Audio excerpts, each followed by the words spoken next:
चलो बच्चों, मैं प्रभात दुबे एक बार फिर से सभी बच्चों का अपने इस YouTube चैनल पर स्वागत करता हूं। और बच्चे कैसे हैं आप लोग? उम्मीद है सारे बच्चे अच्छे होंगे। पढ़ाई का क्या हाल चाल बच्चे? पढ़ाई सारे बच्चों की चल रही है कि नहीं चल रही है? तो उम्मीद है सारे बच्चों की चल रही होगी। ठीक है, चलिए बच्चे, और मैं कुछ बच्चों का नाम ले लूं। अजय कुमार भारती है, छाया मौर्य है, ठीक है, अंजलि मौर्य है, शीला मौर्य है, विभा वर्मा है, रमेश साहू है, राजा पांडे है, दीपू बाबा है, दीपक कुमार यादव है, अवनीश विश्वकर्मा है, विनीत यादव है, राशु दुबे है, राज यादव है, ठीक है बेटा, सृष्टि दुबे है, सृष्टि यादव है, देवाश कुमार वर्मा है, ठीक है, पंकज कुमार है, रवि पाल है, दिलीप विश्वकर्मा है, ठीक है, रवि पाल हो गए बच्चे, दीपक कुमार यादव है, अजय कुमार मौर्य, मानसी सिंह गुड मॉर्निंग, पटेल आनंद वर्मा, अखिलेश वर्मा, वर्षा सिंह, रोशनी पाल अध्याय क्लासेस, संतोष श्रीवास्तव, दीपक यादव, रानी यादव, ठीक है, रानी आनंद बेटा, ठीक है, राकेश यादव, अंकित यादव, मोनिका पटेल, ठीक है, संजय धर्मवीर है, राज वर्मा है, ठीक है बच्चे, ये सारे बच्चे, संतोष कुमार है, सालू सिंह राजपूत है, श्याम यादव है, यादव पंकज कुमार, सतीश सिंह है, बिंदु पांडे, अजय कुमार मौर्य,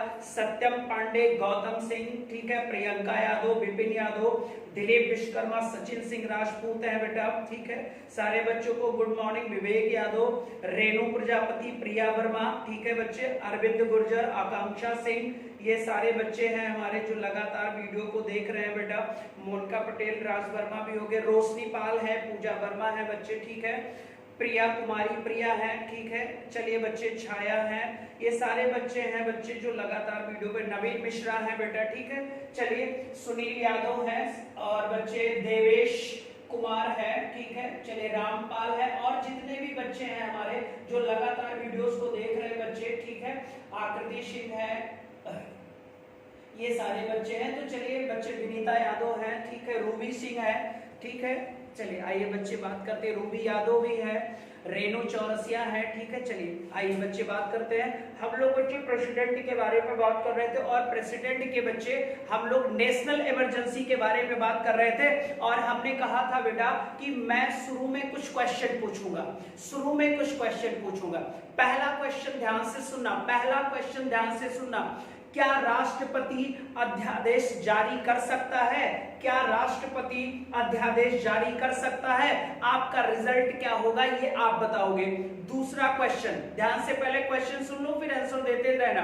दूसरा क्वेश्चन होगा बच्चे, क्या राष्ट्रपति से पूछकर धन विधेयक संसद में लाया जाता है कि नहीं? क्या राष्ट्रपति से पूछकर धन विधेयक संसद में लाया जाता है कि नहीं?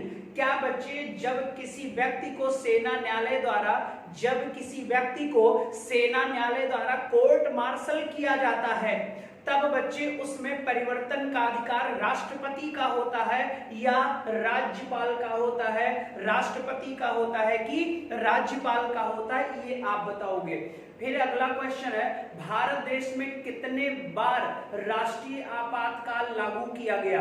कितनी बार राष्ट्रीय आपातकाल लागू किया गया? ठीक है, ये आप चार क्वेश्चन हमको बताएंगे बेटा, ठीक। हम लोग नेशनल इमरजेंसी पढ़ रहे थे, नेशनल इमरजेंसी मैंने आपको कंप्लीट करा दिया था, और आज हमें स्टेट इमरजेंसी पढ़ना है, यानी राष्ट्रपति शासन पढ़ना है, और उसके बाद बच्चे हम लोगों को पढ़ना पड़ेगा आपके फाइनेंशियल इमरजेंसी की, तब फिर हमारा राष्ट्रपति लगभग क्या हो जाएगा, खत्म हो जाएगा बच्चे, राष्ट्रपति खत्म हो जाएगा। ठीक है, तो चलो सारे बच्चे, और आज हम लोग बेटा पढ़ेंगे स्टेट इमरजेंसी। ठीक है, चलिए जितने भी हैं और क्वेश्चन करते रहो बच्चे। कल मैंने कुछ क्वेश्चन पूछा था कि सेशन अच्छा है, बहुत अच्छी बात है, और बेटा जिसका कोई क्वेश्चन रुक जा रहा है, जिसका कोई भी क्वेश्चन पॉलिटी का अब तक जितना मैंने पढ़ाया बेटा, अभी एक बच्चे ने कहा सर आप बहुत अच्छा कर रहे हैं, बीएड में भी काफी क्वेश्चन आए थे, तो मैं बता रहा हूं बच्चे, पॉलिटी एक ऐसा सेक्शन है, अभी आपने देखा होगा एनडीए का पेपर हुआ था, एनडीए में भी 4-5 क्वेश्चन पॉलिटी के आए थे। अब आपको याद होगा बच्चे कि मैंने कहा था ना कि एक बच्चे समिति के बारे में बताया था 1928 में, मोतीलाल नेहरू कि बच्चे संविधान का ब्लूप्रिंट किसे कहते हैं, तो आप बोलोगे सर ब्लूप्रिंट तैयार किया गया था मोतीलाल नेहरू के द्वारा, जिसे बच्चे नेहरू योजना या नेहरू प्लान के नाम से जाना जाता है। मैंने आपको पढ़ाया था, ये भी एनडीए में आया हुआ क्वेश्चन था। तो पॉलिटी के क्वेश्चन बेटा हर एग्जाम में 3 4 5 दिख जाते हैं, तो कम से कम ये तो बच्चे मजबूत हो जाए। और अगर आप एक क्लास कर रहे हो और उससे संबंधित एक क्वेश्चन भी याद आ रहा है, तो आपका क्लास करना क्या हो गया, सफल हो गया। ये आप याद रखना बेटा, ठीक है। बस ऐसे पढ़ते रहो सर। तो हम लोगों को पढ़ लेना है सर स्टेट इमरजेंसी, यानी कि राज्य आपातकाल। राज्य आपातकाल हमने कहा था, इसी को हम प्रेसिडेंशियल रूल भी कहते हैं। प्रेसिडेंशियल रूल कहते हैं, यानी कि राष्ट्रपति शासन कहते हैं बच्चे। और आपको पता है राष्ट्रपति शासन कहां लगता है, तो आप बोलोगे सर राष्ट्रपति शासन राज्य में लगता है। और अगर मैं पूछूं कि बेटा कौन से आर्टिकल के तहत लगता है, तो आप बोलोगे सर आर्टिकल 356 का प्रयोग किया जाता है, ठीक है। अब एक चीज बताओ यार बेटा, स्टेट इमरजेंसी यानी राज्य आपातकाल, इसी को हम राष्ट्रपति शासन भी बोलते हैं। कहां लगाया जाता है, राज्यों में लगाया जाता है। कहां लगाया जाता है, राज्यों में लगाया जाता है। आर्टिकल का प्रयोग होगा 356, ठीक है बेटा। अब हम बच्चे आगे बात करते हैं कि सर राष्ट्रपति शासन लगाने का आधार क्या होता है, बेस क्या होता है। आधार क्या होता है, ये बेस क्या होता है, क्यों लगाया जाता है सर स्टेट इमरजेंसी। तो अगर आप बोलोगे कि सर अगर राज्य की लॉ एंड ऑर्डर यानी शासन व्यवस्था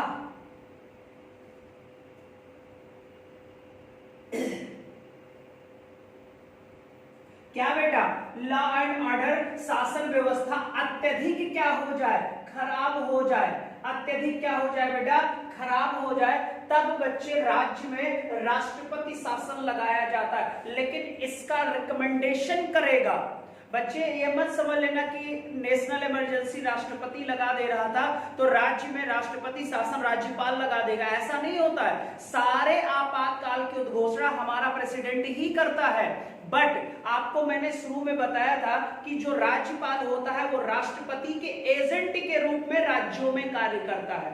मैंने आपको 2 क्वेश्चन कराया था, अदर लेक्चर आप नहीं भूले होंगे, कि स्टेट ऑफ हेड या हेड ऑफ स्टेट किसे कहते हैं, और वहीं पर कहा था हेड ऑफ स्टेट्स किसे कहते हैं, यानी राज्यों का, ठीक है। और राज्य का तो जब कभी हेड ऑफ स्टेट पूछा जाएगा तब प्रेसिडेंट लगाओगे, और स्टेट्स पूछा जाएगा तो गवर्नर लगाओगे सर। तो यहाँ पर बच्चे जब उस राज्य की शासन व्यवस्था अत्यधिक खराब हो जाए तब याद रखना उस राज्य में रिकमेंडेशन करेगा राज्यपाल। राज्यपाल सिफारिश करेगा राष्ट्रपति से कि सर इस राज्य की जो सरकार है वो संवैधानिक तरीके से, कानूनी तरीके से कार्य कर नहीं पा रही है, आप प्लीज यहाँ पर प्रेसिडेंशियल रूल लागू करके उसी शासन व्यवस्था को स्थापित करवाइए जो अभी वर्तमान में चल रही थी। क्लियर। फिर अगर बात किया जाए सर और कौन सा बेस होता है, तो कॉन्स्टिट्यूशनल सिस्टम। कॉन्स्टिट्यूशनल सिस्टम ये बच्चे खराब हो जाए,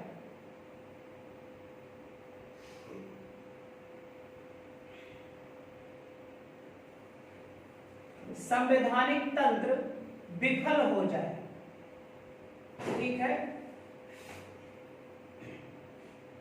संवैधानिक तंत्र क्या हो जाए, विफल हो जाए बच्चे, फेल हो जाए, यानी फेलर हो जाए बच्चे, तो फिर आप बोलोगे सर, तो फिर आप फेलर लिख लेना बच्चे, ठीक है। तो फिर आप बोलोगे सर कि उस राज्य में राष्ट्रपति शासन लगाया जा सकता है। तो आप बस इतना ही याद रखोगे, हमने राष्ट्रीय आपातकाल में 3 बेस बताया था और यहाँ पर हमने 2 बेस बताया है। पहला, जब राज्य का लॉ एंड ऑर्डर बहुत ज्यादा खराब हो जाए तो राज्यपाल राष्ट्रपति से सिफारिश कर देगा, या तो संवैधानिक तंत्र क्या हो जाए भाई, विफल हो जाए। अब संवैधानिक तंत्र विफल कब होता है ये मैं अभी एक्सप्लेन कर देता हूं, इसे नोट कर लो इतना जल्दी से।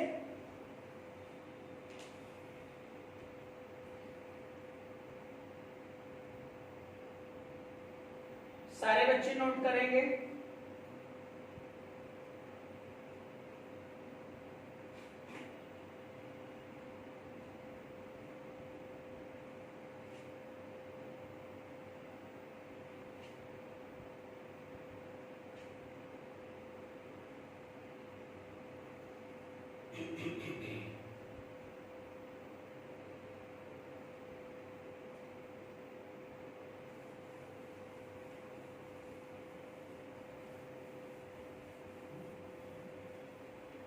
फिर अगला पॉइंट होगा सर, यहां पर याद रखिएगा बच्चे कि यहां पर सिफारिश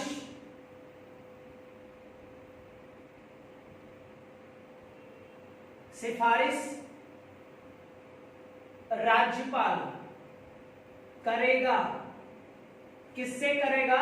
राष्ट्रपति से। किससे करेगा? राष्ट्रपति से। ठीक है बेटा, क्या रिकमेंडेशन होता है बच्चे?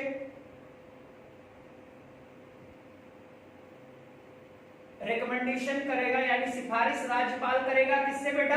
राष्ट्रपति से। अब राष्ट्रपति बच्चे अपने मन से तो लगाएगा नहीं, ये एडवाइस लेगा। राष्ट्रपति क्या लेगा? एडवाइस लेगा, सलाह लेगा।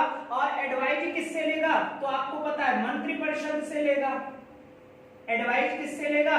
मंत्रिपरिषद से लेकर राज्यपाल की सिफारिश पर राष्ट्रपति बच्चे राष्ट्रपति शासन को क्या कर देगा? लागू कर देगा। राष्ट्रपति शासन बच्चे सलाह लेकर किससे? बच्चे राष्ट्रपति सलाह लेगा किससे? मंत्रिपरिषद से। मंत्रिपरिषद ने सलाह दिया, किसको दिया? राष्ट्रपति को दिया। और किसकी सिफारिश बच्चे की गई थी या किसके द्वारा सिफारिश की गई थी? तो आप बोलोगे भाई राज्यपाल द्वारा किया गया था, ये लागू हो गया। जिस दिन से ये लागू होगा बच्चे, जिस दिन से ये राष्ट्रपति शासन राज्य में लागू होगा, उसी दिन से बच्चे ध्यान से देखिएगा, इसे लिखिएगा। वहां पर मैंने कहा था 1 महीने, यहां पर लिख देंगे 2 महीने। 2 महीने के अंदर संसद के दोनों सदनों में, संसद के दोनों सदनों में साधारण बहुमत से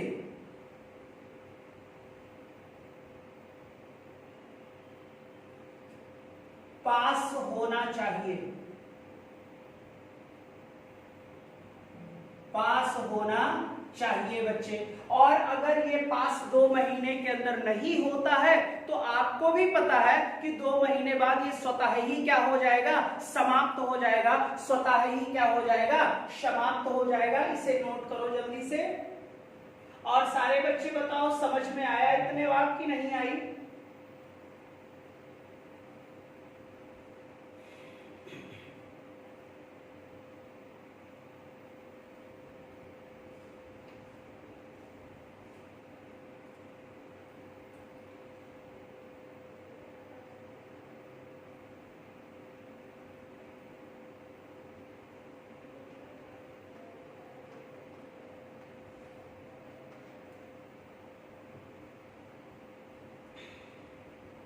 वहां पर बच्चे 1 महीना था, लेकिन राष्ट्रपति शासन में कितने महीने होते हैं? 2 महीने के बाद बच्चे संसद को कौन से बहुमत से? साधारण बहुमत से इसे पास करना क्या होगा? अनिवार्य होगा बच्चे। ठीक है, अब यहाँ पर फिर से देखो, जब राज्य की कानून व्यवस्था खराब हो गई तो राज्यपाल को लगा कि अब भाई यहाँ पर प्रेसिडेंशियल रूल ही बच्चे उसी शासन व्यवस्था को स्थापित कर सकता है। तो राज्यपाल क्या करेगा? रिकमेंडेशन करेगा, यानी रिकमेंडेशन मतलब बच्चे सिफारिश करेगा किसको? राष्ट्रपति को। जिस राज्य में ये व्यवस्था खराब होगी बच्चे, ठीक है, तब राष्ट्रपति बच्चे क्या करेगा? सलाह लेगा किससे? मंत्रिपरिषद से लेगा। मंत्रिपरिषद कहेगा ठीक है, अगर राज्यपाल कह रहा तो वाकई में शासन व्यवस्था खराब है, तो आप सारी सत्ता अपने हाथों में ले लीजिए। फिर क्या होगा बच्चे? जैसे उस राज्य में राष्ट्रपति शासन लागू होगा, वैसे ही बच्चे जो राज्य की सरकार होगी, जो राज्य की गवर्नमेंट होगी, उसे बच्चे बर्खास्त कर दिया जाएगा। यानी कि सारी व्यवस्था, शासन व्यवस्था उस राज्य की किसके हाथ में चली जाएगी? राष्ट्रपति के हाथ में। फिर राष्ट्रपति बच्चे देख रेख किसके माध्यम से करवाएगा? तो राज्यपाल के माध्यम से करवाएगा। ठीक है बेटा। फिर ये कितने महीने तक रहेगा? 2 महीने तक। किसके द्वारा जो लागू किया गया है? राष्ट्रपति द्वारा। फिर 2 महीने के अंदर संसद में, इसके दोनों सदनों में, अब देखो राष्ट्रीय आपातकाल विशेष बहुमत था, लेकिन राष्ट्रपति शासन साधारण बहुमत बेटा, यानी टोटल मेंबरों का आधा प्लस 1 मेंबर ज्यादा होना चाहिए। यानी अगर सदन में 200 सदस्य हैं तो 100 सदस्य प्लस 1 लोगों से ज्यादा पास होना चाहिए। इसी को हम क्या कहते हैं बेटा? साधारण बहुमत कहते हैं। पास हो गया अब ये भाई। अब जब ये पास हो गया तो आप आगे बढ़ा जाए बच्चे, ठीक है? यहां तक समझ में आ गया है ना? तो जब पास हो जाएगा, अब इसको आगे ले जाना है बच्चे, है ना? पास होने के बाद, यानी कहां पास होने के बाद? तो आप बोलोगे सर संसद में पास होने के बाद 6 महीने। फिर बच्चे बढ़ाया जा सकता है कितने महीने? 6 महीने। और मैक्सिमम जो लिमिट होती है बच्चे इसकी, यानी कि बच्चे समय जो होता है, अधिकतम समय, अगर एक राज्य में राष्ट्रपति शासन के अधिकतम समय की बात किया जाए तो आप सारे बच्चों को पता है कितने साल लग सकता है? 3 साल तक लागू रह सकता है बच्चे, जिस दिन से ये और हाँ, स्लैब सर 6-6 महीने। स्लैब कितने में होगा? तो 6-6 महीने में होगा, ठीक है? तो वहां पर सर अनिश्चितकालीन था, कोई टाइम ड्यूरेशन नहीं था राष्ट्रीय आपातकाल में, बट यहाँ पर है, वहां पर भी 6-6 महीने में बढ़ रहा था, यहाँ पर भी 6-6 महीने में बढ़ रहा है। इसमें बच्चे 3 साल है। लेकिन सर अभी मैं लिखाऊंगा एक एक्सेप्शन राज्य भी है, अपवाद वाला राज्य भी है, जहां पर राष्ट्रपति शासन लगातार 3 साल से भी ज्यादा लगा रह गया, और उसका नाम है बेटा पंजाब। पंजाब में सर 1980 के दशक में लगातार 5 वर्षों तक राष्ट्रपति शासन लागू था, लगातार 5 वर्षों तक, ठीक है? इसलिए बच्चे, क्योंकि चुनाव आयोग ने कहा था वहां पर आतंकवादी घटनाएं बहुत हो रही हैं, इस वजह से यहां चुनाव कराना असंभव है, चुनाव कराना असंभव है बच्चे। इस वजह से वो एक अपवाद है। हालांकि संविधान में प्रावधान सिर्फ 3 ही साल का है, लेकिन वो एक्सेप्शन था, अपवाद था, जिसमें बच्चे 5 साल तक पंजाब में राष्ट्रपति शासन लागू था। अगर पूछा जाए कि वह कौन सा राज्य है जहां पर सबसे अधिक बार है बच्चे राष्ट्रपति शासन, तो आप बोलोगे उत्तर प्रदेश।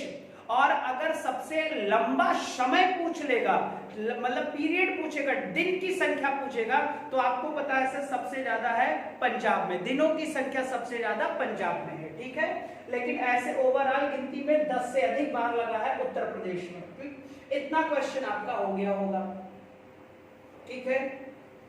मिटा दे रहे हैं। अब याद रखो सर, एक वहां पर मैंने जो बेस वाला पॉइंट देखना आप सारे बच्चे, जो मैंने आधार बताया था, आधार में हमने कहा था कि जब संवैधानिक तंत्र विफल हो जाए, हमने कहा था जब संवैधानिक तंत्र क्या हो जाए भाई? विफल हो जाए। अब इसे समझ लो सर, जैसे फॉर एग्जांपल अगर मान लो बच्चे 5 साल पर चुनाव होता है तो उसे आम चुनाव कहते हैं, ये हमने आपको बताया था। जब गवर्नमेंट का कार्यकाल पूरा हो जाए तो उसके बाद जो चुनाव होता है वो तो आम चुनाव होता है। अगर मान लो सर कि एक लिखा मिलता है ना मध्यावधि चुनाव, कौन सा चुनाव बच्चे? अगर हम मध्यावधि के चुनाव की बात करेंगे, जब सरकार बीच में गिर जाए किसी भी कारणवश, बच्चे मैं अभी यहीं पर बता दूंगा, तो फिर जो बीच में चुनाव होगा सर उसे हम मध्यावधि चुनाव कहेंगे। एक चुनाव होता है उपचुनाव, ठीक है? मान लो बच्चे कोई एक सदस्य बना किसी सीट से, मेंबर चुना गया, बच्चे क्या कहते हैं निर्वाचित हुआ, और कुछ दिन के बाद उसकी डेथ हो जाए, तो उस सिंगल सीट पर जो चुनाव कराया जाएगा कार्यकाल को पूरा करने के लिए, वो चुनाव होगा उपचुनाव। आप लोग देखते रहते हो सर उपचुनाव होते रहते हैं। अभी मध्य प्रदेश में भी बच्चे 21-22 सीटों पर उपचुनाव होने हैं, तो वहां पर क्या है सर कि वो कार्यकाल को पूरा करने के लिए उपचुनाव, ये नहीं कि सर वो फिर उपचुनाव जीत गया तो उसके बाद से वो 5 साल रहेगा, नहीं, कार्यकाल को पूरा करने के लिए, ठीक? तो मैंने 3 चुनाव भी बता दिए बच्चे। मान लो सर आम चुनाव हुआ, और आम चुनाव के बाद किसी भी दल को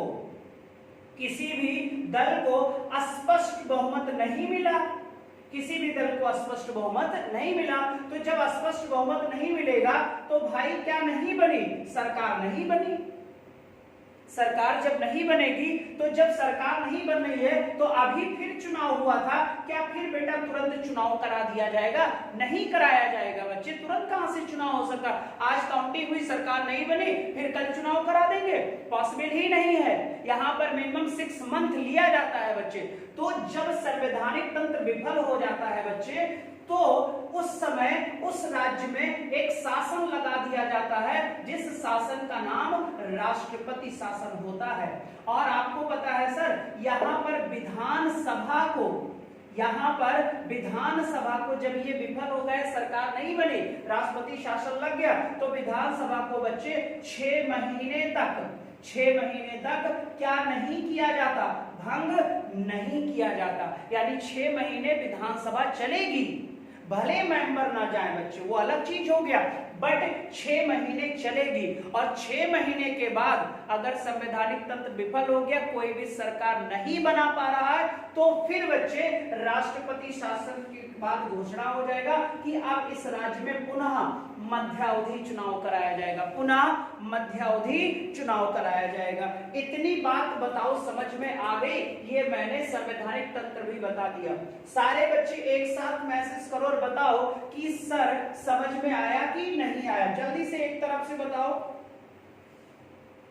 कभी कभी आप ये भी सुनते आए हो सर कि मान लो मिली जुली सरकार बन गई, पता लगा मिली जुली सरकार 1 साल चली। आपने देखा होगा सर, एक एग्जांपल दे देते हैं, यहां पर देख लीजिएगा।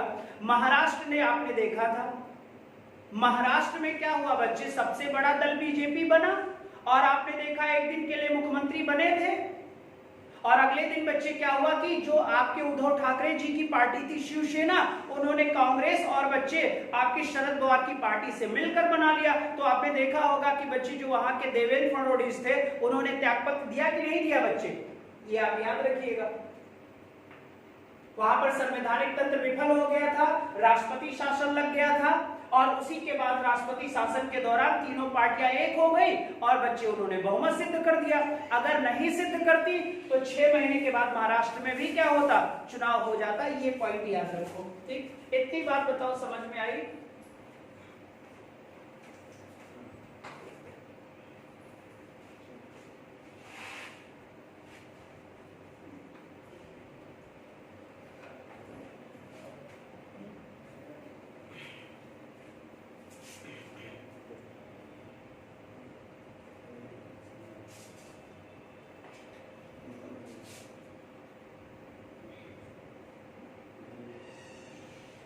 चलो नोट डालो,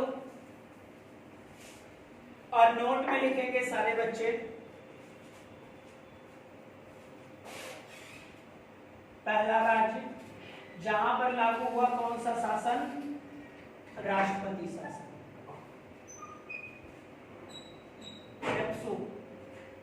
पेप्सू का ही नया नाम पंजाब है। पेप्सू का ही नाम क्या है?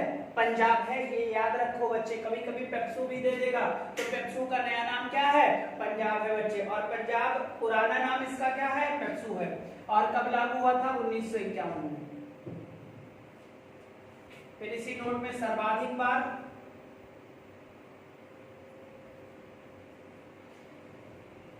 यूपी, सर्वाधिक बार यूपी बच्चे, ठीक है। चलो और आगे बता देते हैं बच्चे। इसका सबसे ज्यादा दुरुपयोग किया गया था बच्चे इंदिरा गांधी के कार्यकाल में। इसीलिए हमारे यहाँ कुछ लोग कह रहे हैं बच्चे कि आर्टिकल 356 को खत्म कर दिया जाना चाहिए। इसका दुरुपयोग करते हैं कभी कभी, क्योंकि बच्चे आपको पता है ना सर कि जो राज्यपाल होता है राज्यों का, वो राष्ट्रपति के अधीन कार्य करता है, प्रसाद प्रयत्न कार्य करता है, प्लेजर में काम करता है। और राष्ट्रपति केंद्र सरकार के अधीन कार्य करता है बच्चे, कार्य अधीन नहीं करता है, लेकिन बच्चे उसकी सलाह पर ही तो कार्य करता है। तो केंद्र बच्चे क्या करता है? राष्ट्रपति के माध्यम से राज्यपालों पर दबाव बना देता है। अभी आपने एमपी में भी देखा होगा, महाराष्ट्र में भी आपने देखा होगा कि बच्चे सरकार राज्यपाल से, तो राज्यपाल हरदम बच्चे केंद्र के ही एडवाइस को मानता है, ठीक है। तो कोई इंदिरा गांधी कार्यकाल में बच्चे सबसे ज्यादा इंदिरा गांधी ने 50 से अधिक बार उनके कार्यकाल में राज्यों में राष्ट्रपति शासन लागू हुआ था।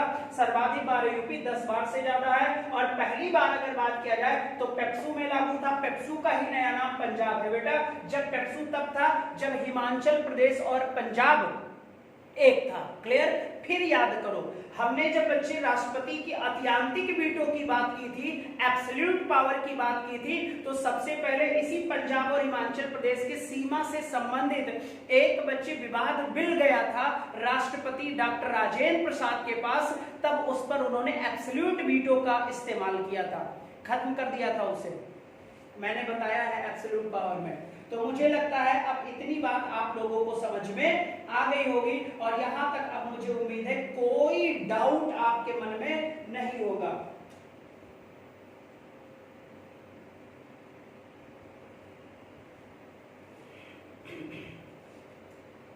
चलो आगे बढ़ा जाए। अभी 2-3 पॉइंट्स और है, बस खत्म हो जाएगा ये भी बेटा। अब हम बात करें बच्चे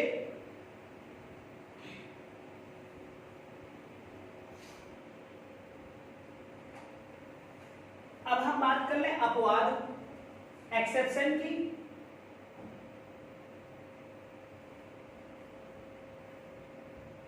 क्योंकि हमने कहा था कि अधिकतम कितने वर्ष तक लागू रह सकता है? 3 वर्ष तक लागू रह सकता है। तो अपवाद में है पंजाब, लगातार 5 वर्ष, लगातार 5 वर्ष 1980 दशक में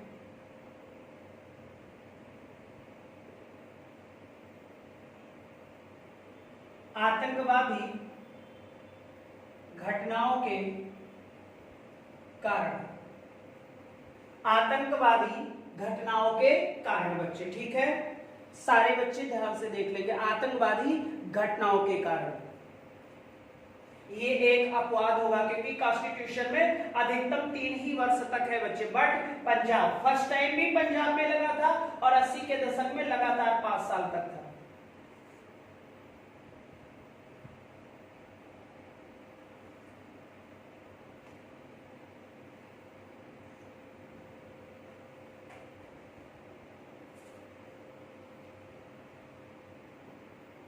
ठीक है,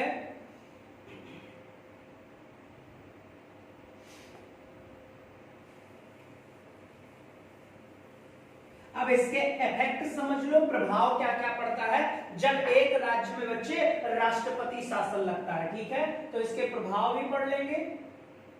इफेक्ट, इफेक्ट का मतलब जब बच्चे कौन सा शासन लगा हो उस राज्य में, राष्ट्रपति शासन लगा हो, तब क्या क्या होता है। तो आप लिखोगे बच्चे, राज्य सरकार को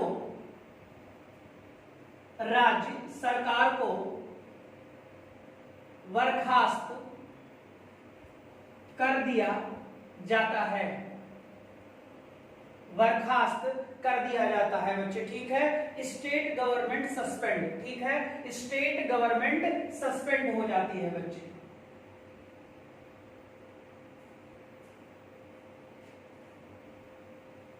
स्टेट गवर्नमेंट क्या हो जाती है बच्चे? सस्पेंड हो जाती है। ठीक है, फिर बच्चे आपको पता है लेजिस्लेटिव असेंबली, अभी हमने कहा था विधानसभा भंग नहीं की जाती, legislative assembly can not dissolve, legislative assembly can not dissolve. तो यहां पर आप सारे बच्चे लिख सकते हो बेटा, 6 महीने से पहले, 6 महीने से पहले भंग नहीं की जाती, 6 महीने से पहले भंग नहीं की जाती है। ये आप याद रखोगे बच्चे जब एक राज्य में राष्ट्रपति शासन लगा हो बच्चे। ठीक है, फिर स्थानीय सरकार जो होती है बच्चे, लोकल गवर्नमेंट जो होती है, स्थानीय सरकार भंग नहीं होती, स्थानीय सरकार भंग नहीं होती, यानी local government can not dissolve.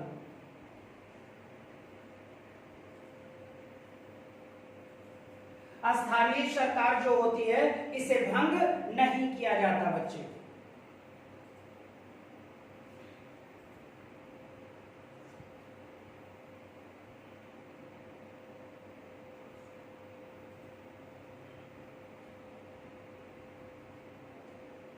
3 points याद रखो। राज्य सरकार बर्खास्त हो जाएगी, तब तक बर्खास्त रहेगी बच्चे जब तक प्रेसिडेंशियल रूल लगा रहेगा। अगर लॉ एंड ऑर्डर के तहत बर्खास्त होगी तो फिर वही शासन व्यवस्था आ जाएगा जब लॉ एंड ऑर्डर सुधर जाएगा। और अगर संवैधानिक तंत्र विफल हो जाता है जिसमें कोई सरकार ना बना पाए या बच्चे सरकार बनी हो बहुमत ना सिद्ध कर पाए तो उस कंडीशन में फिर बच्चे 6 महीने बाद चुनाव करा दिया जाएगा।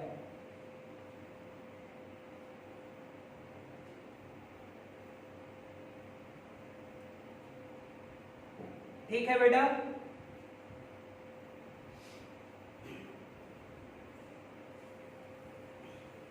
ये प्रभाव होता है।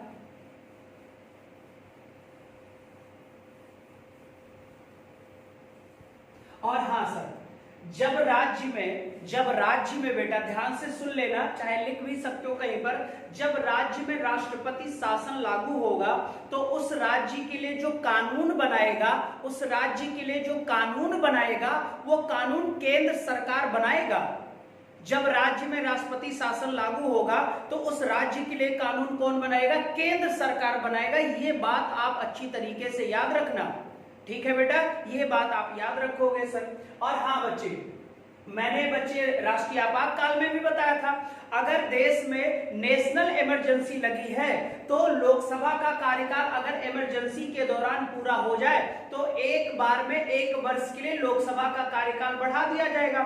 सेम प्रोसीजर यहां पर भी है।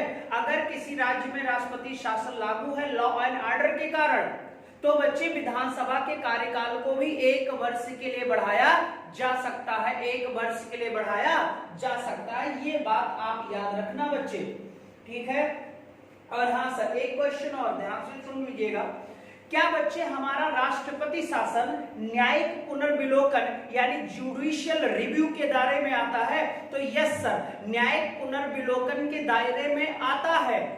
तब आएगा जब राज्य सरकार पर, बच्चे ध्यान से देखिएगा, या राज्य में राष्ट्रपति शासन गलत तरीके से केंद्र ने लगवाया हो, यानी युक्ति युक्त ना हो, नेचुरल बच्चे जस्टिस ना हो, प्रकृति का न्याय ना किया, प्राकृतिक न्याय ना किया गया हो, या वहां पर राष्ट्रपति शासन तार्किक नहीं है। ये आप याद रखिएगा बच्चे। ऐसी बात हमारी सुप्रीम कोर्ट ने कही 1994 में। एक बच्चे यहां पर केस लिख देना, SR Bommai case, SR Bommai case. और इसमें सुप्रीम कोर्ट ने कहा इस केस में कि राष्ट्रपति शासन तार्किक है तो ठीक, नहीं तो यह न्यायिक पुनर्विलोकन में, नहीं यह न्यायिक पुनर्विलोकन में या पुनर्विलोकन के दायरे में आएगा। ऐसा हमारी सुप्रीम कोर्ट ने 1994 में कहा था बच्चे, जब एक केस आया SR Bommai case, SR Bommai case. बच्चे ये याद रखिएगा। ठीक है।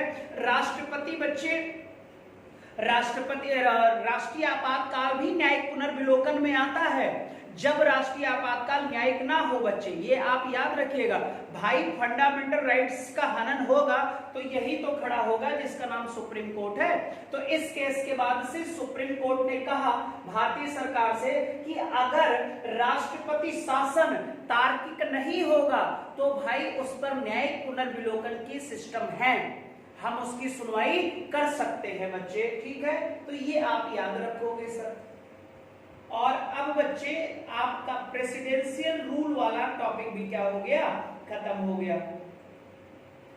अब यहां पर 1 मिनट के लिए बच्चे हम लोग जम्मू कश्मीर की भी बात कर ले। हम लोग किसकी बात कर ले बच्चे? जम्मू कश्मीर की बात कर ले। अगर हम कहें बच्चे कि 5 अगस्त, अगर हम कहें कि बच्चे ये कश्मीर की बात हो रही है और आपको पता है इसके लिए अनुच्छेद 370 अब तो समाप्त कर दिया गया। ठीक है। अगर हम 5 अगस्त 2019 के पहले की बात करें, किसके लिए? जम्मू कश्मीर के लिए, तो यहाँ पर गवर्नर शासन था बच्चे, यानी राज्यपाल शासन था। ठीक है। और साथ में राष्ट्रपति शासन भी था। यानी दोनों रूल फॉलो होते थे वहां पर। क्या अन्य किसी राज्य में भी बच्चे राज्यपाल शासन होता था? आप बोलोगे नहीं सर, जम्मू कश्मीर में 5 अगस्त पहले से होता था, लेकिन अब इन सारे सिस्टम को हमने बच्चे समाप्त कर दिया। अब जो सिस्टम सभी राज्य के लिए है वही सिस्टम बेटा अब जम्मू एंड कश्मीर के लिए भी हो गया। कितने अगस्त से? 5 अगस्त 2019 से बच्चे 35 आर्टिकल 35 ए में भी परिवर्तन कर दिया गया। ठीक है सर, तो ये भी आप याद रखो।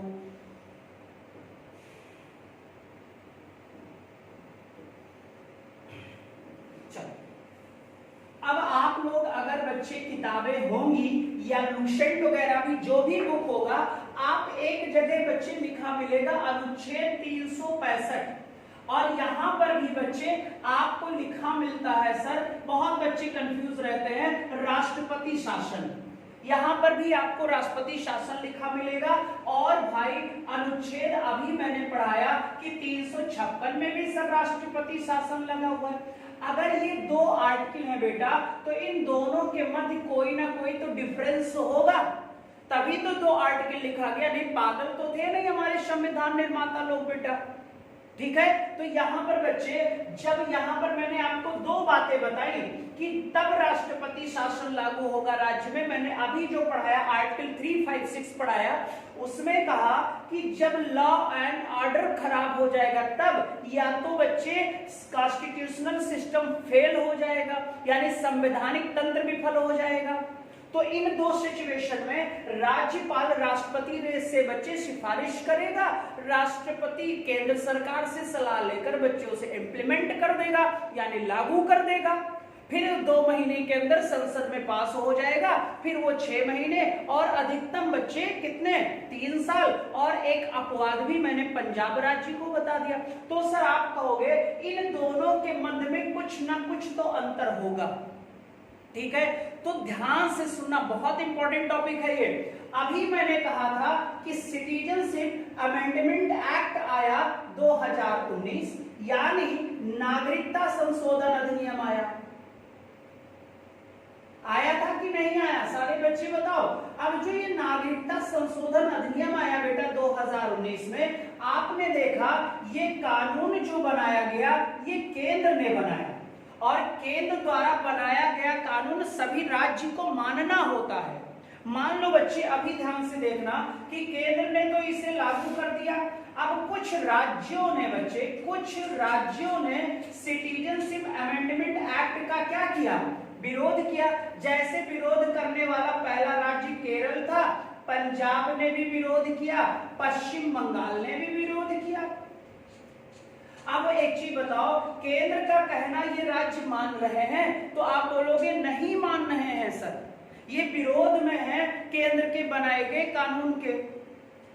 तो जब याद रखना सर, केंद्र कोई चीज राज्य से कहता है कि इसे करो, केंद्र कोई चीज राज्य से कहता है इसे करो, और राज्य बच्चे केंद्र के उस कार्य को नहीं करते हैं, केंद्र के उस कार्य को नहीं करते हैं, तब याद रखना इस सिचुएशन में आर्टिकल 365 के तहत उस राज्य में राष्ट्रपति शासन लगाया जा सकता है, राष्ट्रपति शासन लगाया जा सकता है। अब केंद्र सरकार चाहे तो केरल, पंजाब और बच्चे पश्चिम बंगाल में आर्टिकल 365 के तहत राष्ट्रपति शासन लगाया जा सकता है।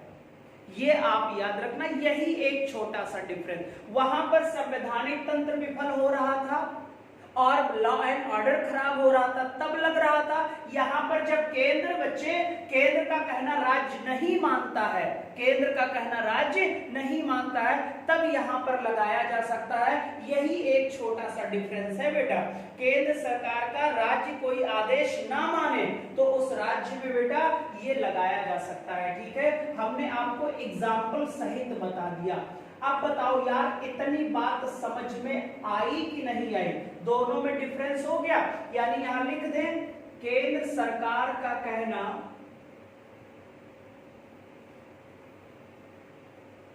राज्य ना माने, तब क्या लग जाएगा? राष्ट्रपति शासन लग जाएगा। ठीक है, ये एक माइनर सा डिफरेंस होता है, ठीक है। तो अब 356 भी समझ में आ गया होगा और 365 भी समझ में आ गया होगा।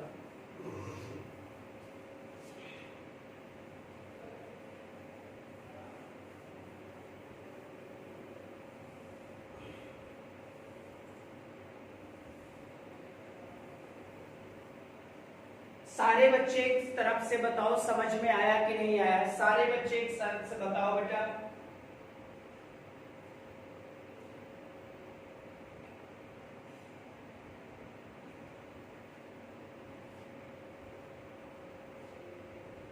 आपकी 2 इमरजेंसी खत्म हो गई, नेशनल इमरजेंसी खत्म हो गई और प्रेसिडेंशियल रूल भी खत्म हो गया। सारे बच्चे बताओगे कि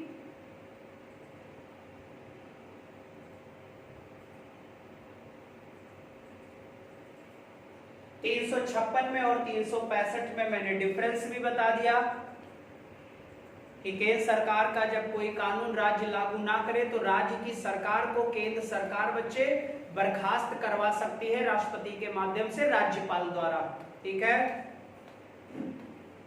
सारे बच्चे बताओ भाई समझ में आ गया ना। चलो अगला हेडिंग डालो, फाइनेंशियल इमरजेंसी।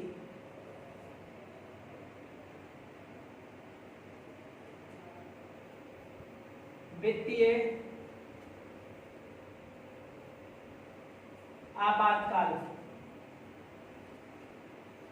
ये देश में भी लागू हो सकता है और पर्टिकुलर किसी राज्य में भी। अनुच्छेद 360 अगर पूछा जाए कि क्या भारत में लागू है तो आप बोलोगे सर कभी नहीं। लेकिन हाँ सर, अभी आपने देखा है कोरोना का काल चल रहा है इंडिया में और आप देख रहे हैं सर कि जीडीपी 23.9% माइनस में चली गई और बच्चे सिर्फ इकलौता एग्रीकल्चर सेक्टर है जो 3% के ग्रोथ रेट से ग्रो कर रहा है। यानी कि सिर्फ कृषि ऐसा क्षेत्र है जो एट द टाइम बच्चे पॉजिटिव में ग्रोथ है, बाकी सबका निगेटिव में चला गया। यानी कि फाइनेंशियल क्राइसिस का दौर आ चुका था बेटा, और सॉरी आ चुका ही है। अब गवर्नमेंट को डिसाइड करना है कि क्या यहाँ पर इस समय जो फाइनेंशियल क्राइसिस इंडिया में यानी वित्तीय संकट चल रहा है, क्या नेशनल इमरजेंसी सॉरी क्या कहते हैं फाइनेंशियल इमरजेंसी लगाया जाए कि ना लगाया। भाई ये तो काम सरकार का होता है, लेकिन इस समय बच्चे इंडिया में कोरोना की वजह से फाइनेंशियल क्राइसिस है। आप देख रहे हो सर सारे क्षेत्र माइनस में चले गए हैं, सिर्फ एग्रीकल्चर डिपार्टमेंट को छोड़ दिया जाए तो ठीक है। तो यहाँ पर बच्चे ध्यान से सुनना कि ये देश में भी लगाया जा सकता है और किसी पर्टिकुलर राज्य में। अब इसका जो बेस बनेगा, जो आधार बनेगा, जो बेस बनेगा, आधार बनेगा, वो होगा फाइनेंशियल क्राइसिस यानी आर्थिक संकट। आर्थिक संकट बच्चे जब हमारे सभी डिपार्टमेंट बच्चे इनकम करना बंद कर दे, तो आपको भी पता है भाई किसी डिपार्टमेंट में आप काम करोगे, अगर उस डिपार्टमेंट की इनकम नहीं होगी तो आपको भी पता है फाइनेंशियल क्राइसिस हो जाएगा और पक्का है आपकी सैलरी को रोक दिया जाएगा। तो यहाँ पर भी है, हालांकि अभी तक भारत में ऐसी कोई सिचुएशन आई नहीं है कि जिससे बच्चे हमें फाइनेंशियल इमरजेंसी लगाना पड़े, ठीक है। अब यहाँ पर देखो सर वित्तीय संकट है ना, आर्थिक संकट या वित्तीय संकट भी हो सकता है कहीं कहीं, ठीक है। अब यहां पर बच्चे अगर राज्य की बात है तो राज्य का बच्चे राज्यपाल एडवाइस राष्ट्रपति को देगा और अगर राष्ट्र की बात है तो सीधा राष्ट्रपति लागू करेगा। तो राष्ट्रपति सलाह तो लेगा ही लेगा, हर मामले में एडवाइस लेगा और हर मामले में एडवाइस आपको पता है किससे ले रहा है, मंत्रिपरिषद से ले रहा है। और राष्ट्रपति जब एडवाइस ले लेगा तो इसे इम्प्लीमेंट कर देगा। इम्प्लीमेंट यानी कि क्या कर देगा, लागू कर देगा बच्चे। अब जब ये लागू हो जाएगा तो 2 महीने के अंदर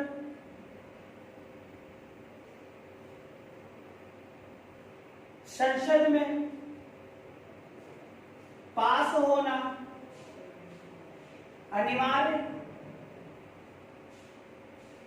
ठीक है। पास होना क्या हो जाएगा बेटा, अनिवार्य। कौन से बहुमत से, तो आप बोलोगे साधारण बहुमत से। बोलोगे आप साधारण बहुमत से। सर जब ये साधारण बहुमत से पास हो जाएगा तो अब मैक्सिमम लिमिट की बात करते हैं। तो हमने नेशनल इमरजेंसी में कहा था कि मैक्सिमम नो लिमिट, बट जब स्टेट इमरजेंसी पढ़ रहे थे यानी राज्य का राष्ट्रपति शासन पढ़ रहा था तो वहां पर कहा था मैक्सिमम 3 साल और एक्सेप्शन भी बता दिया था भाई कितने वर्ष, 5 वर्ष। लेकिन यहां पर मैक्सिमम जो लिमिट होगी अनिश्चित काल होगा। क्या होगा बच्चे? अनिश्चित काल।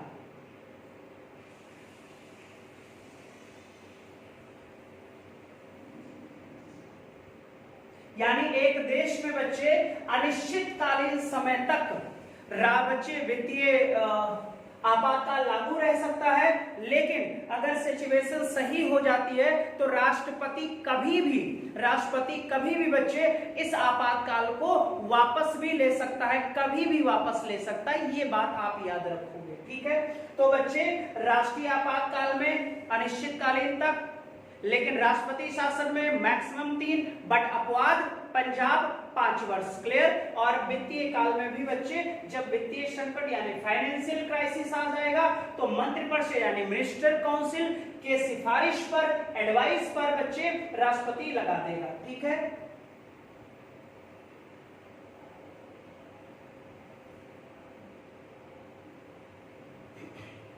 और मैंने बताया बच्चे कोरोना काल में आर्थिक संकट है, अब वो गवर्नमेंट के ऊपर डिपेंड करता है कि वो गवर्नमेंट क्या करती है।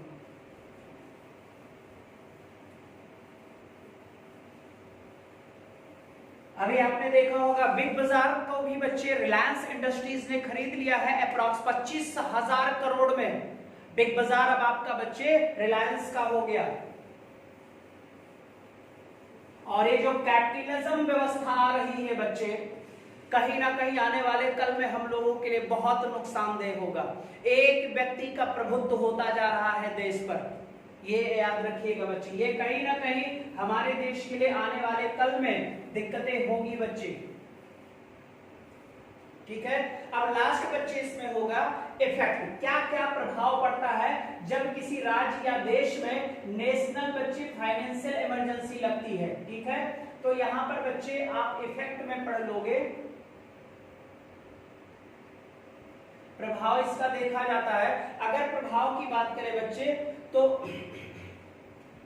वित्तीय मामलों पर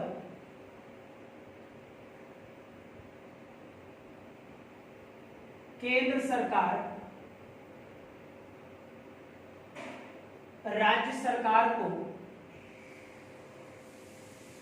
नियंत्रित करेगी, यानी सेंट्रल गवर्नमेंट बेटा स्टेट गवर्नमेंट को कंट्रोल करेगी फाइनेंशियल मामलों पर, वित्तीय मामलों पर बेटा। क्लियर हो जाएगा। और सारा वित्तीय देखरेख बच्चे कौन करेगा? तो आप बोलोगे सर केंद्र सरकार करेगा, कि जब किसी राज्य में आर्थिक संकट हो बेटा, ठीक है। और जब बच्चे वित्तीय आपातकाल लागू होगा तो आपको बताए किसी भी सिचुएशन में सुप्रीम कोर्ट के और हाई कोर्ट के जजों के वेतन को कभी रोका नहीं जाता। ऐसे राष्ट्रपति का वेतन भी होता है बच्चे। बट अगर फाइनेंशियल क्राइसिस है, नेशनल इमरजेंसी बच्चे फाइनेंशियल इमरजेंसी लगी है, तो आपको पता है sir supreme court, high court के जजों के वेतन में कटौती की जा सकती है। कितनी ये नहीं बताया गया है, सिचुएशन पर डिपेंड कर सकता है बच्चे, ठीक है। और केंद्र सरकार और राज्य सरकार के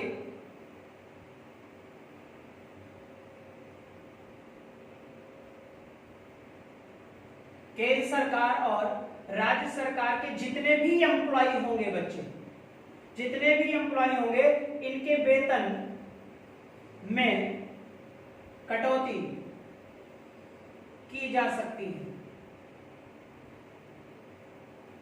वेतन में कटौती की जा सकती है बच्चे, जितने भी एम्प्लॉय होंगे। और इसी में चौथा पॉइंट देख लो बच्चे, राज्य का मनी बिल यानी धन विधेयक, फाइनेंशियल बिल,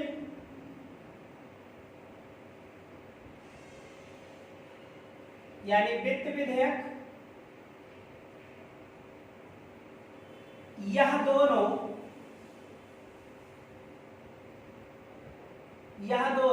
राष्ट्रपति की मंजूरी से ही पास होगा। मंजूरी से ही बेटा पास होगा। नोट करो जल्दी से, क्वेश्चन आया हुआ है यहां से।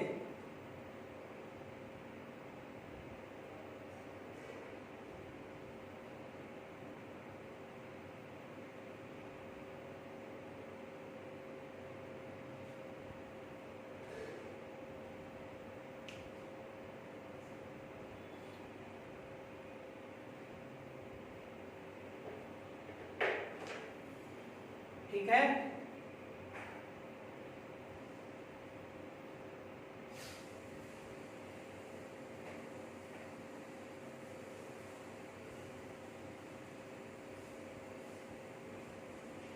इतनी बच्चे आपका फाइनेंशियल इमरजेंसी भी हो गया, यानी आपके राष्ट्रपति का तीनों बच्चे मैंने क्या कर दिया, अब याद रखो यार, राष्ट्रपति के कार्य मैंने बता दिया बच्चे, उसकी जितनी शक्तियां थी मैंने आपको बता दिया, उसके पावर मैंने बता दिए, ठीक है बेटा, और उसके बच्चे उससे संबंधित जितने भी राष्ट्रीय आपातकाल थे वो मैंने बता दिए। राष्ट्रीय आपातकाल, राष्ट्रपति शासन और अब राष्ट्रपति का चैप्टर लगभग क्या 100% बच्चे फिनिश हो चुका है। ठीक है, अब इसके जो क्वेश्चन कराने हैं वो मैं क्वेश्चन लगातार करा रहा हूं। ठीक है, तो बच्चे राष्ट्रपति का चैप्टर क्या हो गया, आज फिनिश हो गया। अच्छे से पढ़ लीजिएगा क्योंकि यहाँ से क्वेश्चन बच्चे एक आध क्वेश्चन देखे जा सकते हैं हर एग्जाम में। ठीक है, तो जो अब अगला चैप्टर होगा हमारा छोटा सा ही चैप्टर होगा, एक लेक्चर का चैप्टर होगा जिसमें होगा उपराष्ट्रपति। ठीक है, वाइस प्रेसिडेंट होगा हमारा अगला चैप्टर।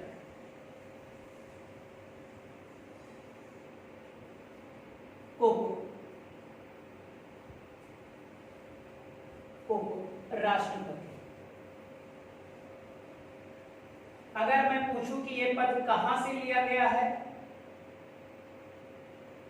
तो आप बोलोगे सर यूएसए से लिया गया। कहां से लिया गया है, यूएसए से। कौन से अनुच्छेद में इसका प्रावधान है तो आप बोलोगे सर 63 में। और इसका कार्य जो होता है बच्चे, इसके दो कार्य होते हैं। पहला,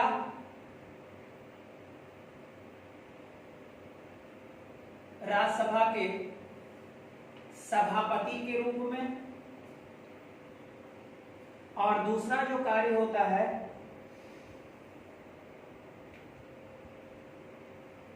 एक्टिंग प्रेसिडेंट के रूप में, यानी कार्यवाहक राष्ट्रपति के रूप में, कार्यवाहक राष्ट्रपति के रूप में बच्चे। ठीक है, कार्यवाहक राष्ट्रपति के रूप में। तो अगला जो हमारा चैप्टर होगा बच्चे वो वाइस प्रेसिडेंट का होगा। ठीक है, और मैंने आपको कहा था कि सर राष्ट्रपति ही इकलौता पद है जिसे कभी भी खाली नहीं छोड़ा जाता है, इसीलिए सर राष्ट्रपति के ही बच्चे पद खाली कभी ना हो। यूएसए से हमने एक पद लिया जिसका नाम था वाइस प्रेसिडेंट। ठीक है, चलो बच्चे आज के लिए बस इतना ही होगा। चलो बाय बाय, टेक केयर बेटा, थैंक यू वेरी मच बच्चे। चलो बाय बाय बेटा, बाय। बाकी का